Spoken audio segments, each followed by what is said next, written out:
Welcome back to Ilium science class number 11 में आपका स्वागत है। आज जो हमारा टॉपिक है वो है डी ब्लॉक एलिमेंट्स में हम लोग पढ़ेंगे मैग्नेटिक प्रॉपर्टी, चुंबकीय गुण के बारे में पढ़ेंगे।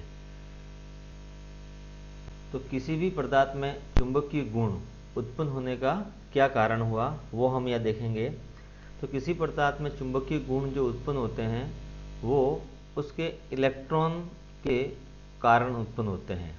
किस कारण से उत्पन्न होते हैं? इलेक्ट्रॉनों के कारण उत्पन्न होते हैं। जो भी एटम होता है उसमें जो प्रत्येक इलेक्ट्रॉन होता है वो एक छोटे मैग्नेट की तरह कार्य करता है और जो उसका मैग्नेटिक मोमेंट होता है या चुंबकीय आघूर्ण है वो उसकी दो प्रकार की गतियों से उत्पन्न होता है।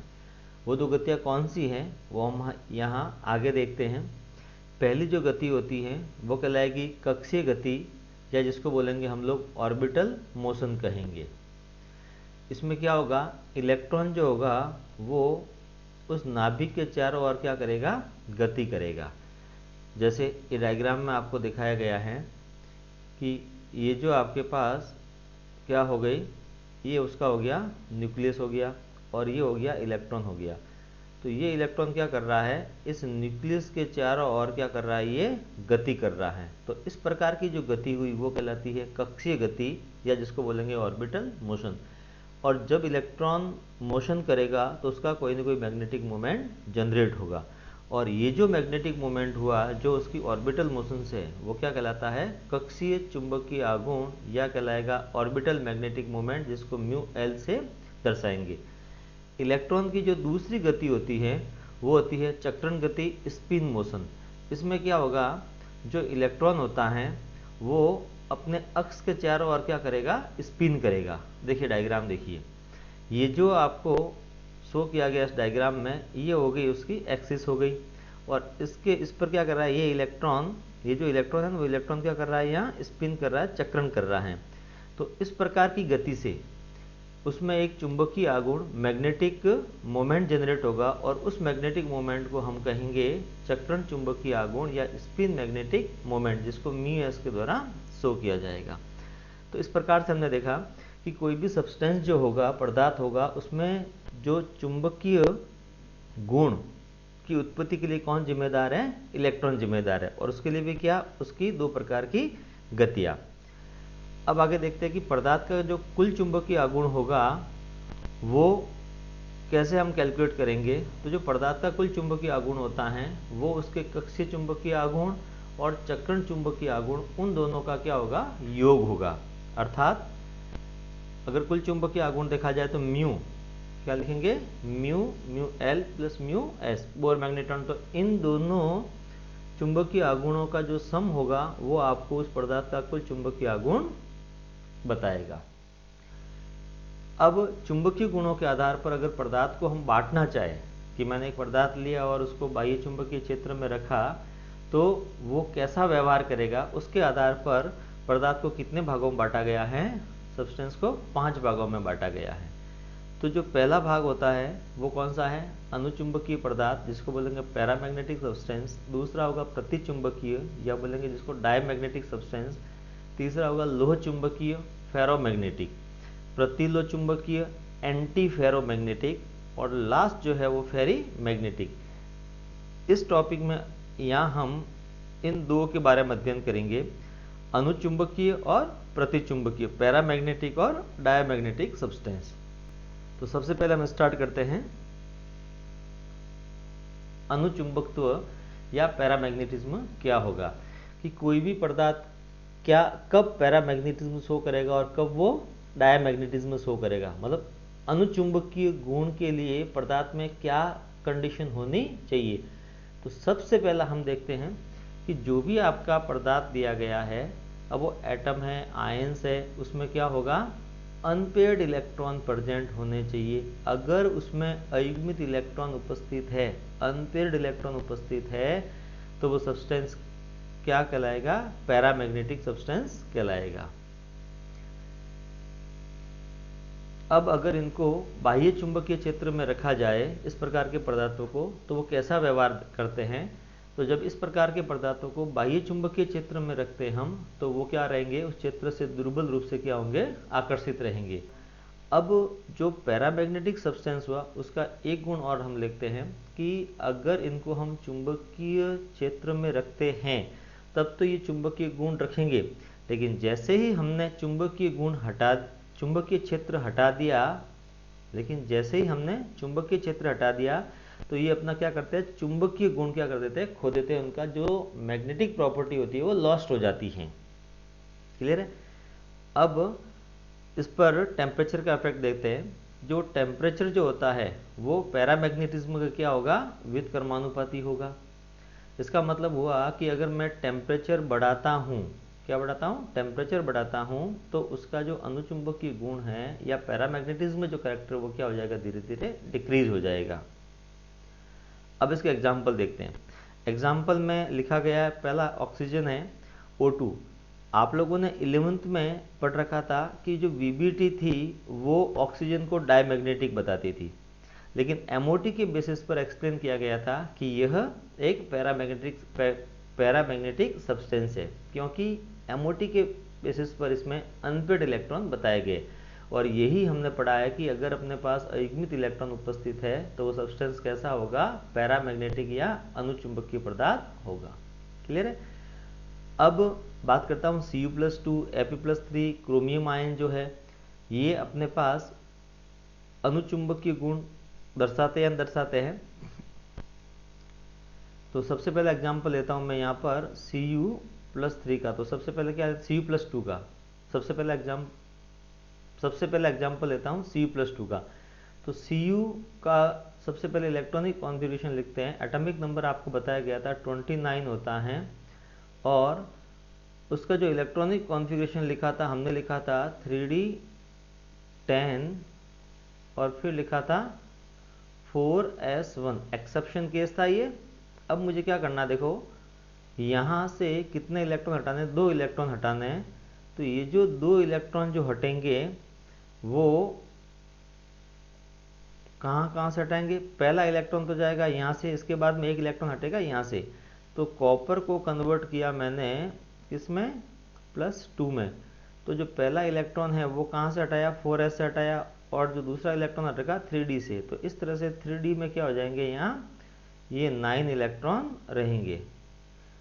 अब अगर इस d को लिखा जाए, 3d को, या d जो सबशेल होता है उसमें हमने पढ़ रखा है कि आपके पास कितने, इसमें 5 ऑर्बिटल रहेंगे, कक्षक रहेंगे। तो ये मैंने इसमें 5 ऑर्बिटल बना दिए। अब मुझे क्या करना है, इलेक्ट्रॉन भरना है, और इलेक्ट्रॉन भरेंगे हम किसके अकॉर्डिंग, हुंड जो होता है, हुंड की मैक्सिमम मल्टीप्लिसिटी रूल कब लागू होता है, समभ्रंश कक्षकों में, समान ऊर्जा वाले डीजेनरेट ऑर्बिटल्स में। तो ये पहला इलेक्ट्रॉन, फिर दूसरा इलेक्ट्रॉन, तीसरा इलेक्ट्रॉन, चौथा इलेक्ट्रॉन, और ये हो गया आपके पास 5वां इलेक्ट्रॉन, अलग अलग बढ़ दिए। अब इसके बाद क्या होगा, इलेक्ट्रॉन का युग्मन या पेयरिंग स्टार्ट होगी। तो पेयरिंग स्टार्ट होने पर ये मैंने यहाँ पर इसमें टोटल 9 इलेक्ट्रॉन बढ़ दिए। तो आप यहाँ देखते हो कि जब Cu+2 का इलेक्ट्रॉनिक कॉन्फ़िगरेशन लिखा जाता है तो उसमें एक अयुग्मित इलेक्ट्रॉन प्रेजेंट रहता है। ये अकेला अनपेयर्ड इलेक्ट्रॉन है। क्या है ये, अनपेयर्ड इलेक्ट्रॉन है। तो अगर सब्सटेंस में अनपेयर्ड इलेक्ट्रॉन हुआ तो वो कैसा कहलाएगा, पैरामैग्नेटिक सब्सटेंस कहलाएगा। क्लियर है। इसी तरह से हम क्रोमियम Cr+3 आयन और Fe+3 आयन को भी देख सकते हैं। अब इसमें एक एग्जांपल और ले लेता हूं मैं, इसका Fe+3 का। तो Fe+3 का जो एग्जांपल लिया, अगर हम Fe+3 को देखते हैं, ये रहा Fe+3। तो Fe का जो एटॉमिक नंबर वो होता है 26 होता है, और 26 है तो हम लोग लिखते थे उसको 3d6, और फिर लिखा था हमने 4s2 लिखा था। अब मुझे क्या करना है, इस Fe को +3 में कन्वर्ट करना है। तो जब Fe को +3 में कन्वर्ट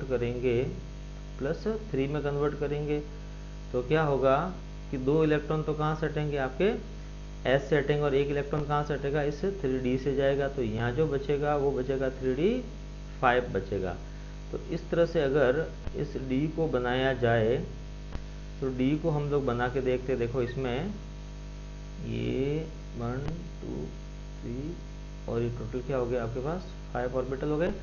अब 5 इलेक्ट्रॉन आपको बढ़ने, तो ये इसमें 5 इलेक्ट्रॉन हो गए, 3 4 और ये बन गया आपका 5वां इलेक्ट्रॉन। तो यहाँ हमने अनपेड इलेक्ट्रॉन कितने देखे, अयुग्मित इलेक्ट्रॉन जो है वो कितने हैं, 5 अयुग्मित इलेक्ट्रॉन यहाँ उपस्थित हैं। तो जिसमें अयुग्मित इलेक्ट्रॉन हुए वो पदार्थ क्या होगा, अनुचुंबकीय गुण दर्शाता है। अब बात करते हैं कि प्रतिचुंबकीय पदार्थ कौन से होंगे। तो प्रतिचुंबकीय पदार्थ वे होते हैं जिसमें सारे के सारे इलेक्ट्रॉन युग्मित होंगे, अर्थात इनमें अयुग्मित इलेक्ट्रॉन क्या मिलेंगे, अनुपस्थित मिलेंगे। जो प्रतिचुंबकीय पदार्थ होते हैं वो बाह्य चुंबकीय क्षेत्र से क्या होंगे, प्रतिकर्षित होंगे। अब देखो नेक्स्ट क्या रहेगा कि इनमें इनका जो चुंबकीय आघूर्ण निकालते हैं, तो चुंबकीय आघूर्ण क्या मिलता है, म्यू हम निकालेंगे तो वो क्या मिलेगा आपको, 0 शून्य मिलेगा। ये क्या है, यहाँ शून्य है, तो शून्य मिलेगा। शून्य मिलने का कारण क्या हुआ कि इसमें सारे के सारे इलेक्ट्रॉन कैसे होते हैं, पेयर्ड होते हैं, युग्मित होते हैं। तो एक इलेक्ट्रॉन का चुंबकीय आघूर्ण दूसरे इलेक्ट्रॉन के चुंबकीय आघूर्ण मैग्नेटिक मोमेंट से क्या हो जाएगा, वो निरस्त हो जाएगा। तो नेट म्यू क्या मिलेगा आपको, 0 मिलेगा। क्लियर है। अब जो प्रतिचुंबकीय पदार्थ है वो ताप से प्रभावित नहीं होते हैं। अब इसका एग्जाम्पल देखिए, जो एग्जाम्पल अपने पास लिया गया है Cu+2 आयन, स्कैंडियम+3, वाटर, NaCl और बेंजीन। ठीक है।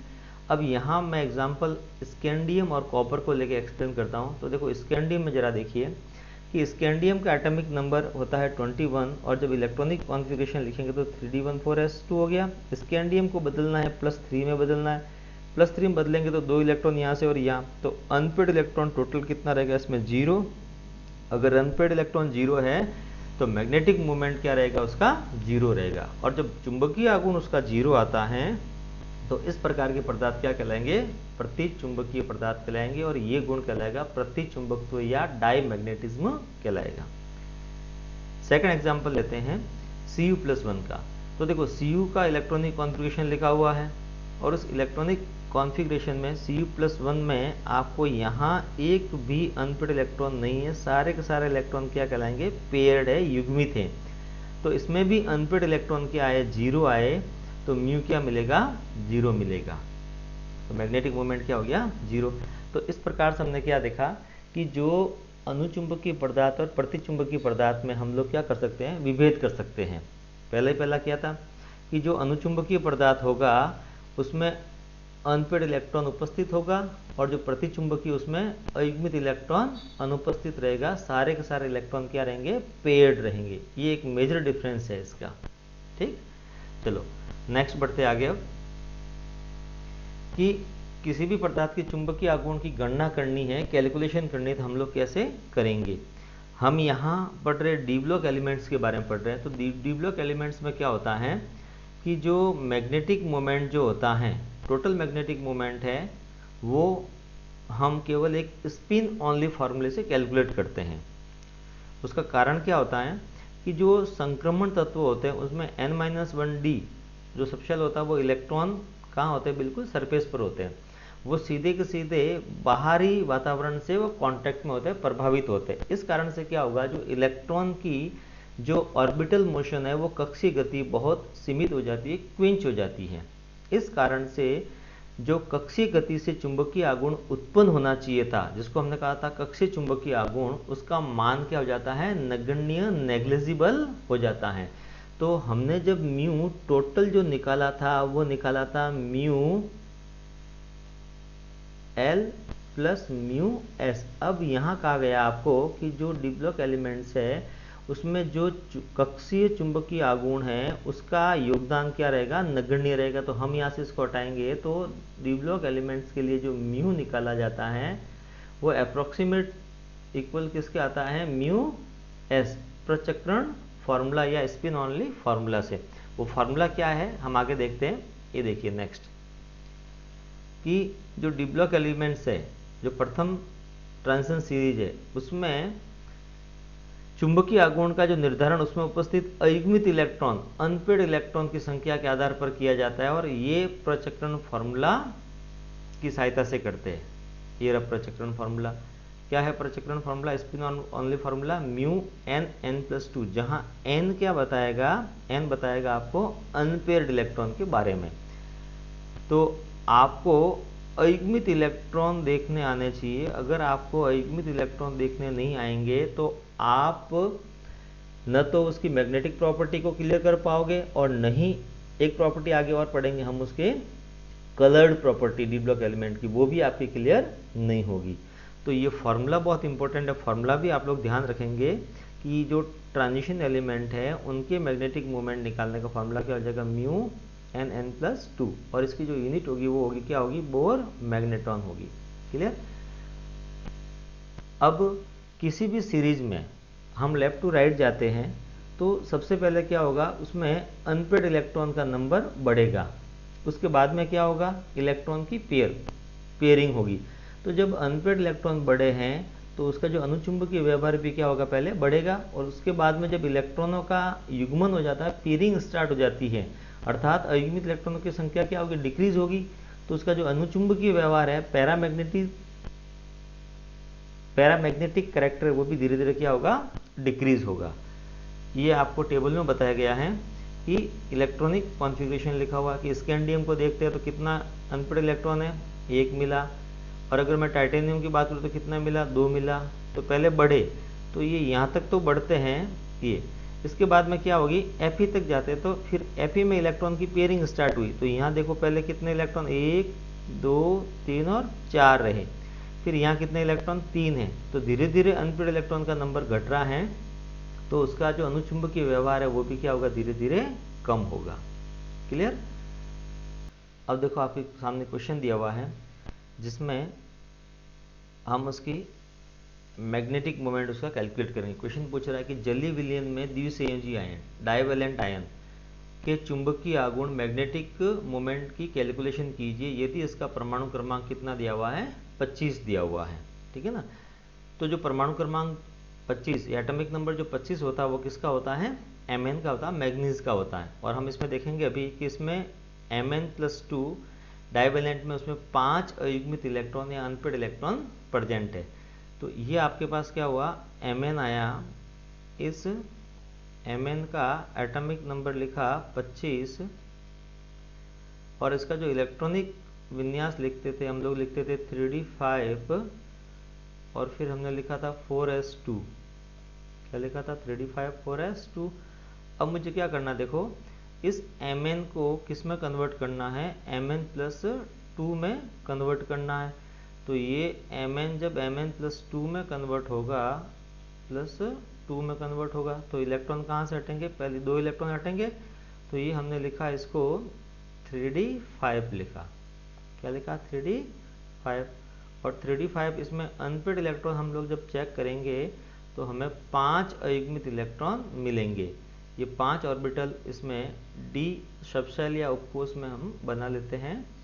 और अब इसमें मुझे 5 इलेक्ट्रॉन भरना है। आप ध्यान रखें कि जब भी समभ्रंश समान ऊर्जा वाले कक्षक में इलेक्ट्रॉन भरेंगे तो आप हमेशा हुंड की अधिकतम बहुपता का नियम हमेशा ध्यान रखेंगे, हुंड मैक्सिमम मल्टीप्लिसिटी रूल। तो देखो 5 अयुग्मित इलेक्ट्रॉन आए, तो यहाँ जो n की वैल्यू आपको मिलेगी वो कितनी मिलेगी? 5 मिलेगी। और फॉर्मूला आपको पता ही था। फॉर्मूला क्या था? Mu equal n+2। ये D block element spin only फॉर्मूले से हम इसके लिए कैलकुलेट करेंगे। अब n की वैल्यू मुझे कितनी रखनी है? यहाँ 5 रखनी है। तो देखिए n की वैल्यू 5 रख दी। अब 5 रखने पर क्या हुआ कि इसका जब हम सॉल्व करेंगे तो सॉल्यूशन आएगा 5.92। तो इस तरह से हम क्या देखते हैं कि मैग्नेटिक मोमेंट कैलकुलेट कर दिया हमने इसका। ठीक है ना?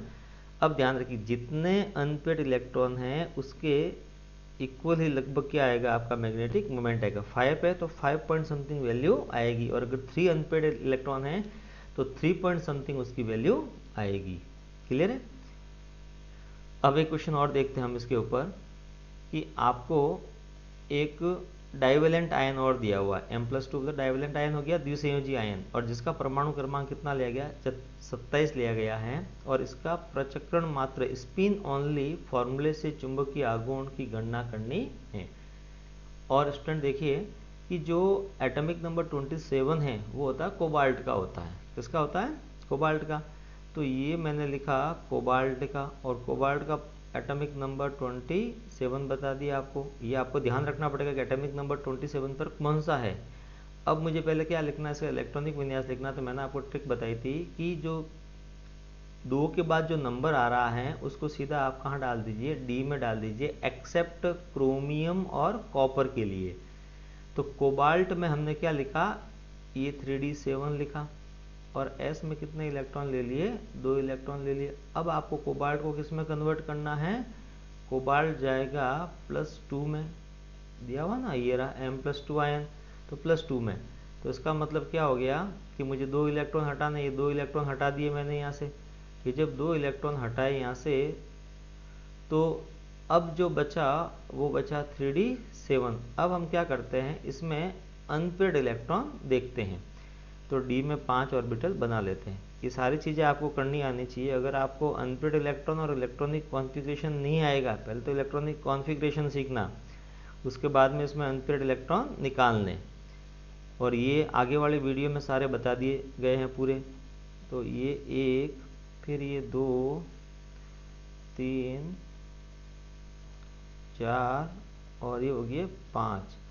अब छठे इलेक्ट्रॉन से पेयरिंग हो गई, ये युग्मन हो गया इलेक्ट्रॉन का, और 7वां इलेक्ट्रॉन भी यहाँ आ गया। ठीक है, तो यहाँ हम देखेंगे, देखो इसके पास कितने अनपेड इलेक्ट्रॉन आ रहे हैं, अकेले इलेक्ट्रॉन कितने, जिसने जोड़ा नहीं बनाया वो बचे 3।